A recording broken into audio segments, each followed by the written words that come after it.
Го измориале премиерот Зоран Заев секојдневните скандали, па во пресрет на вечерашната лидерска средба призна дека Македонија имала историја од 30 децении или само ја продолжи серијата на лапсуси. Сакаме се повеќе да помагаме на посиромашните луѓе заради создавање на една средна класа која што за жал е изгубена низ овие 30 децении самостојност на државата. А лидерите на неголемите политички партии ВМРО, ДПМН и СДСМ Мицкоски и Заев вечерва ќе решаваат за судбината на СЈО. Лидерската средба, закажана на неутрален терен во собранието, треба да донесе конечна одлука за законот за јавното обвинителство. Премиерот бил оптимист, оти се водел од интересите на државата. Нашите ставови се што е интересот на државата.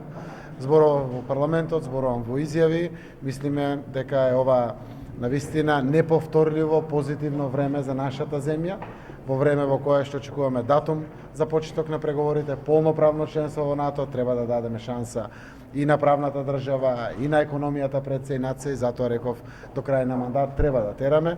Тие побараа предвремени избори, мојот коментар беше окей, нека бидат крајот на октомври 2020 година, ако реално декември е стварно зима или слично, и стоиме на тие ставови.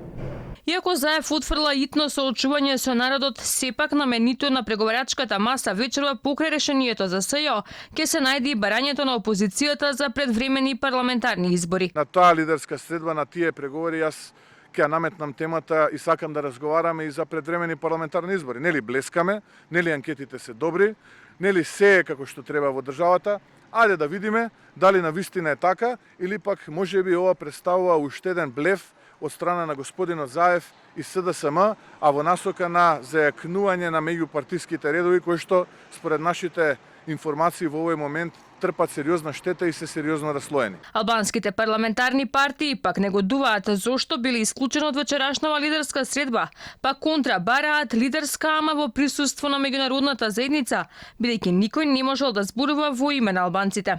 Јавно прашуваме кој им дал право на премиерот Заев и лидерот на ВМРО ДПМН е Христијан Мицкоски да ги исклучат или да не ги поканат лидерите од албанскиот политички блок. Ниту Заев, ниту Мицкоски не можат да одлучуваат за судбината на специјалното јавно обвинителство, кое некогаш беше донесено со политички и етнички консензус, иницирано од меѓународниот фактор. Инаку уште 5 дена остануваат до истекот на мандатот на Катица Јанева, кој согласно законот за СЈО значи крај на мандатите на помошниците обвинители и истражителите.